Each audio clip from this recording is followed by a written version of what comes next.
ನಿಮ್ಮ ಜನ್ಮವೇ ನಿಮ್ಮ ಹಣೆಬರಹವಾಗಬಾರದು ಅಲ್ಲವೇ? ಒಂದು ಸರಳ ಚಿತ್ರಣದೊಂದಿಗೆ ನಮ್ಮ ಚರ್ಚೆಯನ್ನು ಪ್ರಾರಂಭಿಸೋಣ. 100 ಮೀಟರ್ ಓಟದ ಸ್ಪರ್ಧೆಯನ್ನು ಕಲ್ಪಿಸಿಕೊಳ್ಳಿ. ಒಂದು ನ್ಯಾಯಯುತ ಜಗತ್ತಿನಲ್ಲಿ ಪ್ರತಿಯೊಬ್ಬರೂ 0 ಮೀಟರ್ ಲೈನ್ನಲ್ಲಿ ನಿಲ್ಲುತ್ತಾರೆ. ಸ್ಟಾರ್ಟರ್ ಪಿಸ್ತೂಲ್ ಸದ್ದು ಮಾಡುತ್ತದೆ, ಸೀಟಿ ಊದಲಾಗುತ್ತದೆ ಮತ್ತು ಯಾರು ಅತ್ಯಂತ ವೇಗವಾಗಿ ಓಡುತ್ತಾರೋ ಅವರು ಗೆಲ್ಲುತ್ತಾರೆ. ಸರಳವಾಗಿದೆ ಅಲ್ವಾ? ಆದರೆ ದುರದೃಷ್ಟವಶಾತ್ ನಾವು ಅಂಥ ಜಗತ್ತಿನಲ್ಲಿ ಬದುಕುತ್ತಿಲ್ಲ. ನಿಜವಾದ ಜಗತ್ತಿನಲ್ಲಿ ನೀವು ನ್ಯೂಯಾರ್ಕ್, ಲಂಡನ್, ಟೋಕಿಯೋ ಅಥವಾ ನವದೆಹಲಿ ಹೀಗೆ ಎಲ್ಲೇ ಇರಲಿ, ಈ ಓಟದ ಸ್ಪರ್ಧೆಯು ಅಷ್ಟು ನ್ಯಾಯಯುತವಾಗಿರುವುದಿಲ್ಲ. ಓಟ ಪ್ರಾರಂಭವಾಗುವ ಮುನ್ನವೇ ಕೆಲವರು ಈಗಾಗಲೇ 50 ಮೀಟರ್ ಮಾರ್ಕ್ನಲ್ಲಿ ನಿಂತು ಓಟವನ್ನು ಆರಂಭಿಸುತ್ತಾರೆ. ಇನ್ನು ಕೆಲವರು ಆರಂಭಿಕ ರೇಖೆಗಿಂತ 20 ಮೀಟರ್ ಹಿಂದಿನಿಂದ ಪ್ರಾರಂಭಿಸಬೇಕಾಗುತ್ತದೆ. ನಾನು ಮಾತನಾಡುತ್ತಿರುವ ಓಟದ ಬಗ್ಗೆ ನೀವು ಈಗಾಗಲೇ ಊಹಿಸಿರಬೇಕು. ಅದೇ ಸಾಮಾಜಿಕ ಅಸಮಾನತೆ ಎಂಬ ಓಟ. ದಶಕಗಳಿಂದ ಜಗತ್ತಿನಾದ್ಯಂತ ಸಮಾಜಗಳು ಇದನ್ನು ಸರಿಪಡಿಸಲು ಪ್ರಯತ್ನಿಸುತ್ತಲೇ ಇವೆ. ಅಮೆರಿಕಾದಂಥ ದೇಶಗಳಲ್ಲಿ ಅಫರ್ಮೇಟಿವ್ ಆಕ್ಷನ್, ಯುರೋಪ್ನಲ್ಲಿ ಸಾಮಾಜಿಕ ವೈವಿಧ್ಯತೆಯ ಕೋಟಾಗಳು ಮತ್ತು ಏಷ್ಯಾದಲ್ಲಿ ಮೀಸಲಾತಿ ವ್ಯವಸ್ಥೆಯ ಮೂಲಕ ಈ ಅಸಮಾನತೆಯನ್ನು ಹೋಗಲಾಡಿಸುವ ಪ್ರಯತ್ನಗಳು ನಡೆಯುತ್ತಲೇ ಇವೆ. ಇವೆಲ್ಲವೂ ಒಳ್ಳೆಯ ಉದ್ದೇಶದ ಪ್ರಯತ್ನಗಳೇ ಆಗಿವೆ. ಆದರೆ ನಾವು ಪ್ರಾಮಾಣಿಕವಾಗಿ ಒಪ್ಪಿಕೊಳ್ಳಲೇಬೇಕಾದ ವಿಷಯವೆಂದರೆ ಪ್ರಸ್ತುತ ಈ ವ್ಯವಸ್ಥೆಗಳು ಸಂಪೂರ್ಣವಾಗಿ ವಿಫಲಗೊಂಡಿವೆ.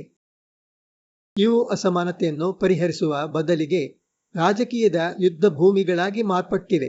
ರಾಜಕೀಯ ನಾಯಕರು ಚುನಾವಣೆಗಳನ್ನು ಗೆಲ್ಲಲು ಮತ್ತು ತಮ್ಮ ವೋಟ್ ಬ್ಯಾಂಕ್ಗಳನ್ನು ಭದ್ರಪಡಿಸಿಕೊಳ್ಳಲು ಆಡುವ ರಾಜಕೀಯ ಕುಪ್ಪಾಲಾಟಗಳಾಗಿ ಇವು ಬದಲಾಗಿವೆ. ಆದರೆ ಅಸಲಿ ಸಮಸ್ಯೆ ಮಾತ್ರ ಹಾಗೆ ಉಳಿದು ದಿನದಿಂದ ದಿನಕ್ಕೆ ಉಲ್ಬಣಗೊಳ್ಳುತ್ತಿದೆ. ನಾವು ಪ್ರಸ್ತುತ ಬಳಸುತ್ತಿರುವ ಈ ಹಳೆಯ ಪದ್ಧತಿಯಲ್ಲಿ ನಾವೆಲ್ಲರೂ ಕಾಣುವ, ಆದರೆ ಯಾರೂ ಬಹಿರಂಗವಾಗಿ ಮಾತನಾಡಲು ಇಷ್ಟಪಡದ 2 ದೊಡ್ಡ ದೋಷಗಳಿವೆ. ಮೊದಲನೆಯದಾಗಿ, ಇದು ತುಂಬಾ ಸರಳೀಕೃತ ಮತ್ತು ಕೇವಲ ತೋರಿಕೆಯದ್ದಾಗಿದೆ.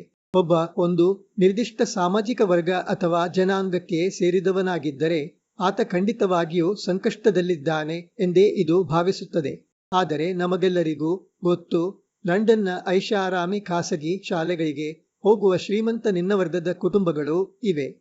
ಹಾಗೆಯೇ ಮಕ್ಕಳು ಅಕ್ಷರಶಃ ಹಸಿವಿನಿಂದ ಬಳಲುತ್ತಿರುವ ಮೇಲ್ವರ್ಗದ ಬಡ ಕುಟುಂಬಗಳು ಇವೆ. ಒಂದು ಶ್ರೀಮಂತ ಮಗು ಬಡವರಿಗಾಗಿ ಮೀಸಲಿಟ್ಟ ಸೌಲಭ್ಯವನ್ನು ಬಳಸಿಕೊಂಡಾಗ ಅದು ಅವರದೇ ಸಮುದಾಯದ ನಿಜವಾದ ಅಗತ್ಯವಿರುವ ಮಗುವಿನಿಂದ ಅವಕಾಶವನ್ನು ಕದಿಯುವ ಕೃತ್ಯವಾಗುತ್ತದೆ. ಎರಡನೆಯದಾಗಿ, ನಮ್ಮ ರಾಜಕೀಯ ಪರಿಹಾರಗಳು ಕಾಲಾಂತರದಲ್ಲಿ ಹೆಪ್ಪುಗಟ್ಟಿಹೋಗಿವೆ. ಒಮ್ಮೆ ಒಂದು ಕಾನೂನು ಅಥವಾ ನೀತಿಯನ್ನು ರೂಪಿಸಿದರೆ ಅದು ಅಳಿಸಲಾಗದ ರೇಖೆಯಾಗಿ ಬಿಡುತ್ತದೆ. ಒಂದು ಸಮುದಾಯವು ಕಳೆದ ಕೆಲವು ದಶಕಗಳಲ್ಲಿ ನಿಜವಾಗಿಯೂ ಪ್ರಗತಿ ಹೊಂದಿದೆಯೇ ಎಂಬುದನ್ನು ಈ ವ್ಯವಸ್ಥೆ ಪರಿಗಣಿಸುವುದೇ ಇಲ್ಲ.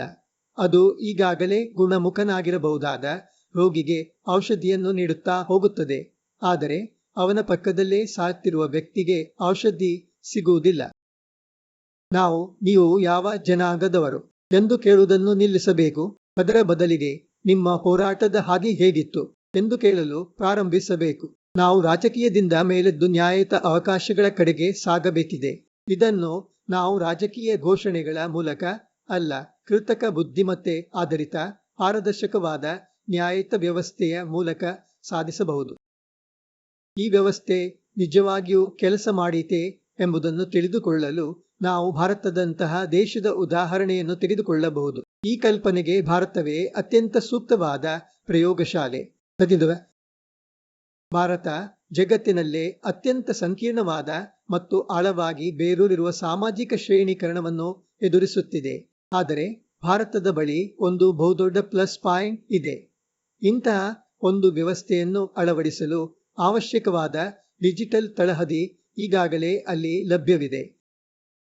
ಭಾರತವು ಕಳೆದ 70ಕ್ಕೂ ಹೆಚ್ಚು ವರ್ಷಗಳಿಂದ ಸರ್ಕಾರಿ ಉದ್ಯೋಗಗಳು ಮತ್ತು ಉನ್ನತ ಶಿಕ್ಷಣ ಸಂಸ್ಥೆಗಳಲ್ಲಿ ಜಾತಿ ಆಧಾರಿತ ಮೀಸಲಾತಿ ವ್ಯವಸ್ಥೆಯನ್ನು ನಡೆಸುತ್ತಿದೆ. ಆದರೆ ಶೋಷಿತ ಸಮುದಾಯಗಳಲ್ಲೇ ಇರುವ ಶ್ರೀಮಂತ ವರ್ಗದವರು ಎಲ್ಲ ಸೌಲಭ್ಯಗಳನ್ನು ಪಡೆದುಕೊಳ್ಳುತ್ತಿದ್ದಾರೆ. ಇದರಿಂದಾಗಿ ಹಳ್ಳಿಯ ಕಟ್ಟಕಡೆಯ ಬಡ ನಾಗರಿಕರು ಇಂದಿಗೂ ವಂಚಿತರಾಗಿಯೇ ಉಳಿದಿದ್ದಾರೆ. ಆದರೆ ಯಾವುದೇ ರಾಜಕಾರಣಿಗೆ ಒಂದು ಸಮುದಾಯವನ್ನು ಮೀಸಲಾತಿ ಪಟ್ಟಿಯಿಂದ ತೆಗೆದುಹಾಕುವುದು ರಾಜಕೀಯ ಆತ್ಮಹತ್ಯೆಗೆ ಸಮಾನ. ಹಾಗಾಗಿ ಈ ಇಡೀ ವ್ಯವಸ್ಥೆ ಸ್ಥಗಿತಗೊಂಡಿದೆ. ಭಾರತದ ಇಂದಿನ ಆಧುನಿಕ ಬೃಹತ್ ಡಿಜಿಟಲ್ ಮೂಲಸೌಕರ್ಯವನ್ನು ಒಮ್ಮೆ ಗಮನಿಸಿ. ಭಾರತವು ಬಯೋಮೆಟ್ರಿಕ್ ಆಧಾರಿತ ನಾಗರಿಕ ಗುರುತಿನ ಚೀಟಿಗಳನ್ನು ಅಳವಡಿಸಿದೆ. ಆ ಗುರುತಿಗೆ ನಿಮ್ಮ ಮೊಬೈಲಿನಿಂದ ಹಿಡಿದು ನಿಮ್ಮ ಬ್ಯಾಂಕ್ ಖಾತೆಯವರೆಗೂ ಎಲ್ಲವನ್ನೂ ಹೊಂದಿಸಲಾಗಿದೆ.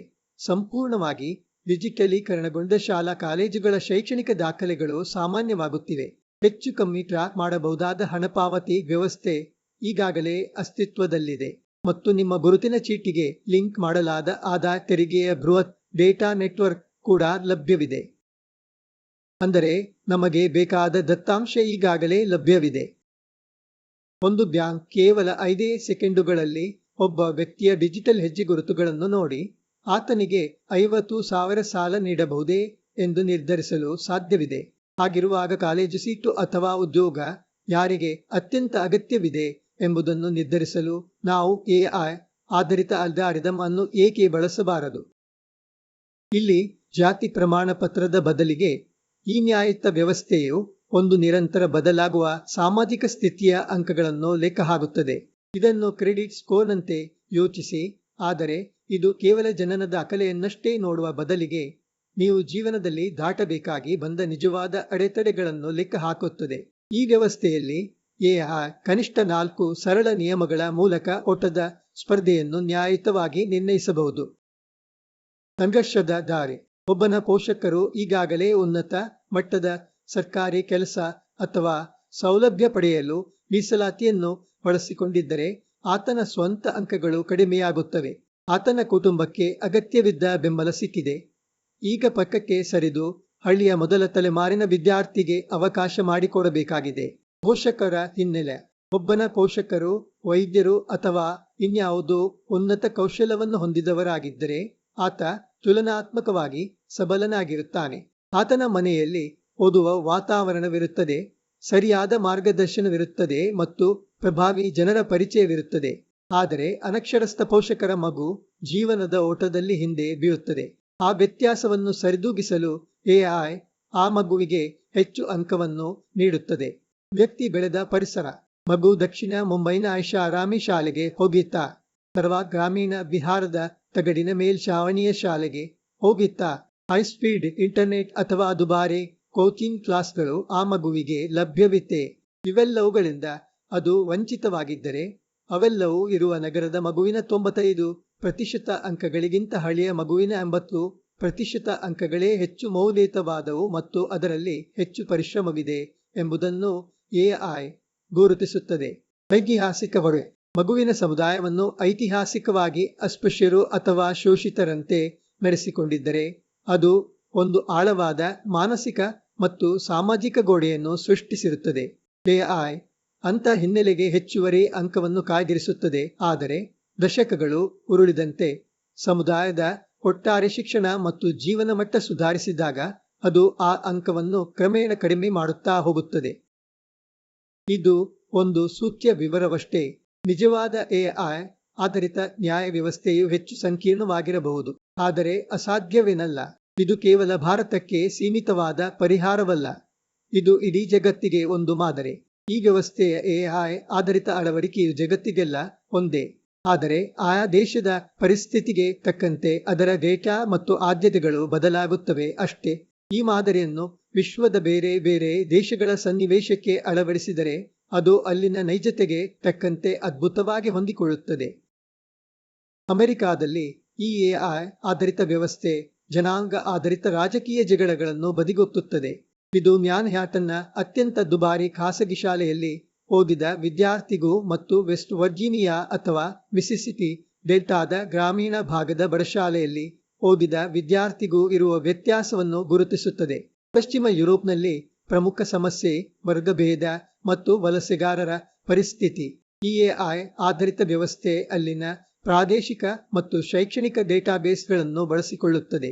ಇದು ಪ್ಯಾರಿಸ್, ಲಂಡನ್ ಅಥವಾ ನ್ಯಾಡ್ರಿನ ಪ್ರತಿಷ್ಠಿತ ಶಿಕ್ಷಣ ಸಂಸ್ಥೆಗಳ ವಿದ್ಯಾರ್ಥಿಗೂ ಮತ್ತು ಹಿಂದುಳಿದ ಕೈಗಾರಿಕಾ ಪ್ರದೇಶ ಅಥವಾ ವಲಸೆಗಾರರ ಕೊಲನಿಗಳಲ್ಲಿ ಬೆಳೆಯುತ್ತಿರುವ ವಿದ್ಯಾರ್ಥಿಗೂ ಇರುವ ಅಂತರವನ್ನು ಸ್ವಯಂಚಾಲಿತವಾಗಿ ಸರಿದೂಗಿಸುತ್ತದೆ.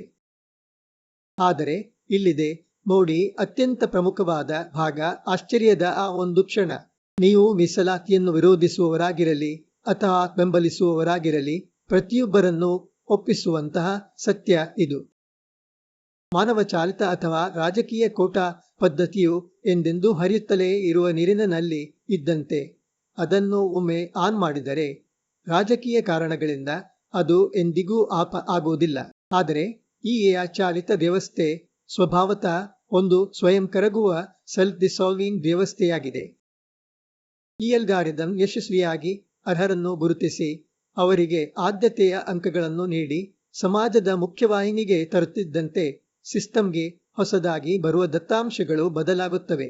ಒಂದು ನಿರ್ದಿಷ್ಟ ಪ್ರದೇಶದ ಅಥವಾ ಸಮುದಾಯದ ಮಕ್ಕಳು ಇತರರಂತೆಯೇ ಅದೇ ಪ್ರಮಾಣದಲ್ಲಿ ಪದವಿ ಪಡೆಯುತ್ತಿದ್ದಾರೆ, ಸಂಪಾದಿಸುತ್ತಿದ್ದಾರೆ ಮತ್ತು ಆರ್ಥಿಕವಾಗಿ ಸಬಲರಾಗುತ್ತಿದ್ದಾರೆ ಎಂದು ದತ್ತಾಂಶಗಳು ತೋರಿಸಿದಾಗ ಅವರಿಗೆ ಆದ್ಯತೆಯ ಅಂಕಗಳನ್ನು ನೀಡುವುದನ್ನು ಎಐ ಸ್ವಯಂಚಾಲಿತವಾಗಿ ನಿಲ್ಲಿಸುತ್ತದೆ. ಈ ಬದಲಾವಣೆಗೆ ಸಂಸತ್ತಿನಲ್ಲಿ ಯಾವುದೇ ಹೊಸ ಕಾಯ್ದೆಯ ಅಗತ್ಯವಿರುವುದಿಲ್ಲ. ಸುಪ್ರೀಂ ಕೋರ್ಟ್ನ ತೀರ್ಪು ಬೇಕಾಗಿಲ್ಲ. ಯಾವುದೇ ಸಾಮಾಜಿಕ ಪ್ರತಿಭಟನೆ ಅಥವಾ ಮುಷ್ಕರದ ಅಗತ್ಯವಿರುವುದಿಲ್ಲ. ಈ ವ್ಯವಸ್ಥೆಯು ತನ್ನದೇ ಯಶಸ್ಸಿನ ಮೂಲಕ ತನ್ನ ಅಸ್ತಿತ್ವವನ್ನು ತಾನೇ ಶಾಂತಿಯುತವಾಗಿ ಮುಗಿಸಿಕೊಳ್ಳುತ್ತದೆ. ಕೊನೆಗೆ ಪ್ರತಿಯೊಬ್ಬರ ಸಾಮಾಜಿಕ ಸ್ಥಿತಿಯ ಅಂಕಗಳು ಒಂದೇ ಸಮಾನ ಮಟ್ಟಕ್ಕೆ ಬಂದು ತಲುಪುತ್ತವೆ. ನಿಮ್ಮ ಜನ್ಮವು ನಿಮ್ಮ ಭವಿಷ್ಯವನ್ನು ನಿರ್ಧರಿಸುವುದು ನಿಂತಾಗ ಈ ಆದ್ಯತೆಯ ಅಂಕಗಳು ಶೂನ್ಯಕ್ಕೆ ತಲುಪುತ್ತವೆ. ಕೋಟಾಗಳನ್ನು ರಾಜಕಾರಣಿಗಳು ರದ್ದುಗೊಳಿಸುವ ಅಗತ್ಯವಿರುವುದಿಲ್ಲ. ಅವು ಗಣಿತದ ದೃಷ್ಟಿಯಿಂದ ತಾವಾಗಿಯೇ ಅರ್ಥಹೀನವಾಗುತ್ತವೆ. ಮ್ಯಾಥಮ್ಯಾಟಿಕಲಿ ಇರೆಲೆವೆಂಟ್. ಉಪಸಂಹಾರ: ನಮ್ಮ ಬಳಿ ದತ್ತಾಂಶವಿದೆ. ಎಐ ಅಂತಹ ಸಮರ್ಥ ತಂತ್ರಜ್ಞಾನವೂ ಇದೆ. ನಾವು ಒಂದು ಎಐ ಆಧಾರಿತ ಓಪನ್ ಸೋರ್ಸ್ ಅಲ್ಗಾರಿದಮ್ಗಾಗಿ ನಿರ್ಧರಿಸಿದರೆ ಅಲ್ಲಿ ರಹಸ್ಯತೆಯ ಭಯವಿಲ್ಲ. ಅದರ ಕೋಡ್ ಆನ್ಲೈನ್ನಲ್ಲಿ ಪ್ರತಿಯೊಬ್ಬರಿಗೂ ಕಾಣುವಂತೆ ಇರುತ್ತದೆ. ಆಗ ರಾಜಕಾರಣಿಗಳು ಮಾಡಲು ನಿರಾಕರಿಸುವ ನ್ಯಾಯದ ಕೆಲಸವನ್ನು ಈ ಪಾರದರ್ಶಕ ಗಣಿತವೇ ಮಾಡುತ್ತದೆ. ನಾವು ನಮ್ಮ ಪೂರ್ವಜರು ಯಾರಾಗಿದ್ದರು ಎಂಬುದರ ಬಗ್ಗೆಯೇ ತಲೆಕೆಡಿಸಿಕೊಳ್ಳುವ ಸಮಾಜವಾಗುವುದನ್ನು ನಿಲ್ಲಿಸಬೇಕು ಮತ್ತು ನಮ್ಮ ಮಕ್ಕಳು ಏನಾಗಬಹುದು ಎಂಬುದನ್ನು ನೋಡುವ ಸಮಾಜವಾಗಿ ಬದಲಾಗಬೇಕು. ನಾವು ಕಿತ್ತಾಡುವುದನ್ನು ನಿಲ್ಲಿಸೋಣ ಮತ್ತು ಅತ್ಯುತ್ತಮ ಪ್ರತಿಭೆಯು ಅದು ಈ ಭೂಮಿಯ ಮೇಲೆ ಎಲ್ಲಿಯೇ ಜನ್ಮ ತಾಳಿದ್ದರೂ ಅದು ಬೆಳೆಗಳು ಬೇಕಾದ ಬೆಂಬಲವನ್ನು ನೀಡಲು ಈ ಎಐ ಆಧಾರಿತ ನ್ಯಾಯಯುತ ವ್ಯವಸ್ಥೆಯನ್ನು ಬಳಸೋಣ. ಮುತ್ತಾಯದ ನುಡಿಗಳು: ನಾನು ಇಷ್ಟೆಲ್ಲ ಹೇಳಿದ ಮಾತ್ರಕ್ಕೆ ಈ ಎಐ ಆಧಾರಿತ ನ್ಯಾಯಯುತ ವ್ಯವಸ್ಥೆ ಸಂಪೂರ್ಣವಾಗಿ ದೋಷಮುಕ್ತವಾಗಿದೆ ಎಂದು ನಾನೇನು ವಾದಿಸುತ್ತಿಲ್ಲ. ನನಗೂ ಗೊತ್ತು, ಇದರಲ್ಲಿ ಹಲವು ಸಾಲುಗಳಿವೆ. ಜನರೇನಾದರೂ ತಮ್ಮ ಡೇಟಾವನ್ನು ವ್ಯವಸ್ಥಿತವಾಗಿ ಮರೆಮಾಚಿ ಅಲ್ಗಾರಿದಮ್ ಅನ್ನು ವಂಚಿಸಲು ಯೋಚಿಸಿದರೆ ಏನು ಮಾಡುವುದು? ಅಥವಾ ಈ ವ್ಯವಸ್ಥೆಗೆ ಕೋಡ್ ಬರೆಯುವ ಮನುಷ್ಯನೇ ತನ್ನ ಪೂರ್ವಾಗ್ರಹಗಳನ್ನು ಅದರಲ್ಲಿ ತೋರಿಸಿದರೆ ಹೇಗೆ? ಇವೆಲ್ಲವೂ ಖಂಡಿತ ಯೋಚಿಸಬೇಕಾದ ಗಂಭೀರ ವಿಷಯಗಳೇ. ಆದರೆ ನನ್ನ ವಾದ ಇಷ್ಟೇ: ಪ್ರಸ್ತುತ ನಮ್ಮ ಕಣ್ಣ ಮುಂದಿರುವ ವ್ಯವಸ್ಥೆ ಸಂಪೂರ್ಣವಾಗಿ ಹೆಪ್ಪುಗಟ್ಟಿದೆ, ರಾಜಕೀಯದ ಕೆಸರಲ್ಲಿ ಸಿಲುಕಿಕೊಂಡಿದೆ. ನಾವು ಅದನ್ನೇ ಹಿಡಿದು ಸದಾ ಕಿತ್ತಾಡುತ್ತಾ ಕೂರುವ ಬದಲು ಒಂದು ಹೊಸ ದಾರಿಯ ಬಗ್ಗೆ ಯೋಚಿಸಬೇಕಿದೆ.